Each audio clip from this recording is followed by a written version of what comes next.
వారు పూనుకున్న విధానమే.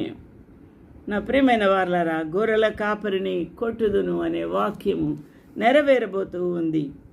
ఆ యేసు క్రీస్తు ప్రభువును కొట్టబోతూ ఉన్నారు. మందలోని గొర్రెలన్నీ కూడా ఆ యొక్క పరిస్థితిని చూసి, ఆ యొక్క శ్రమలను చూసి చెదిరిపోబోతూ ఉన్నారు అని వ్రాయబడి ఉన్నది. హల్లెలూయా! దేవునికి మహిమ, ఘనత, ప్రభావం కలుగునుగాక. ఈ రోజున యేసుక్రీస్తు ప్రభువుని గూర్చి అభ్యంతరాలు, యేసుక్రీస్తు ప్రభువును వారు పట్టుకొని తరమబోతున్నారన్న సంగతి తెలిసినప్పుడు వారు భయపడిపోయి చెదిరిపోతున్న ఆ యొక్క గొర్రెలుగా ఉన్నారు. నీవు అదే స్థితిలో ఉన్నావా? నీ కాపరికి సమస్య వచ్చినప్పుడు, నీ కాపరికి దురిదెబ్బలు తిగులుతూ ఉన్నప్పుడు, శత్రువుల దాడి చేత ఆయన తోలుతూ ఉన్నప్పుడు, వారు ఆయనను హింసించబోతూ ఉన్నప్పుడు నువ్వు ఆయనను విడిచిపెడుతున్నావా?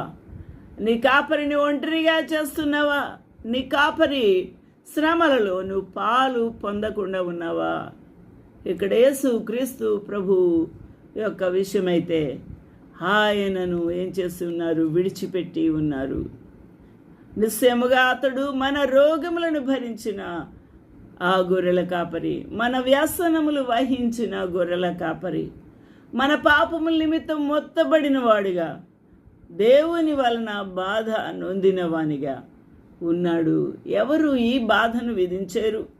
ఈ శ్రమలు, శిక్ష ఆయన మీద మోపేరు అనగా దేవుని చిత్తమే మొట్టమొదటిగా ఉన్నది. ఆ తర్వాత అక్కడున్న ప్రజలే, అక్కడున్న యాజక సమూహము, ఆ యొక్క మత పెద్దలే, అక్కడున్న ఆ యొక్క ప్రభుత్వపు అధికారులే యేసు క్రీస్తు ప్రభువును మొత్తి ఉన్నారు. దేవుని వలన బాధించబడిన వాడుగా, శ్రమ నొందిన వానిగా మనం అతని ఎంచితిమి అని దేవుని యొక్క లేఖనాలు సెలవిచ్చుచూ ఉన్నాయి. హల్లెలూయా! దేవునికి మహిమ కలుగునుగాక.